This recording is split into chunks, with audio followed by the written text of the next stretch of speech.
যে কোনো একটি ব্রাউজার ওপেন করবেন, image2text.iblockbox.com এ প্রবেশ করবেন। আপনারা গুগলে কানেক্ট করে নেবেন প্রথম আপলোড করলে। এখান থেকে আপলোড ফাইলে ক্লিক করবেন। আপলোড থেকে এখানে আপনারা জেপিজি ফাইলটি সিলেক্ট করে নেবেন। সিলেক্ট করার পরে কনভার্ট টু টেক্সট অ্যান্ড ট্রান্সলেটে ক্লিক করবেন। তারপর আপনারা এখানে দেখতে পাচ্ছেন এই যে convert text from the file, এখানে ক্লিক করবেন। ক্লিক করার সঙ্গে সঙ্গে দেখবেন আপনাদের ওয়ার্ড ফাইলে কনভার্ট হয়ে যাবে জেপিজি ফাইলটি। এখান থেকে কন্ট্রোল এ দিয়ে সিলেক্ট করবেন, কন্ট্রোল সি দিয়ে কপি করবেন, কন্ট্রোল টি দিয়ে আপনারা একটি নতুন ট্যাব খুলবেন।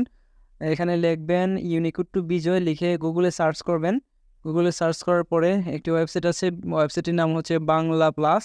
এই ওয়েবসাইটটিতে প্রবেশ করবেন। প্রবেশ করার পরে আপনারা ইউনিকোড যে বক্সটি আছে, ইউনিকোড বক্সের মধ্যে আপনারা কন্ট্রোল ভি দিয়ে এই যে লেখাটি আছে লেখাটি পেস্ট করে নেবেন। এখানে কনভার্ট টু বিজয় ক্লিক করবেন। দেখবেন আপনাদের লেখাটি ইউনিকোড থেকে বিজয়ে কনভার্ট হয়ে যাবে। তো বিজয়ের এই বক্স থেকে আপনারা লেখাটি নেওয়ার জন্য কন্ট্রোল এ দিয়ে অল সিলেক্ট করে নেবেন। তারপর হচ্ছে কন্ট্রোল সি দিবেন অথবা কন্ট্রোল এক্স দিবেন, কাট করবেন। কাট করার পরে ওয়ার্ড ফাইলে নতুন একটি পেজ করবেন, এখানে কন্ট্রোল ভি দিয়ে পেস্ট করে নেবেন। এই পর্যায়ে আপনারা ইচ্ছে মতো আপনাদের ডকুমেন্টটি এডিট করতে পারবেন, লেখা অ্যাড করতে পারবেন, ডিলিট করতে পারবেন। তো আশা করি সবাই বুঝতে পারছেন ভিডিওটি। যদি না বুঝতে পারেন তাহলে আমাকে কমেন্টস করবেন। ধন্যবাদ সবাইকে।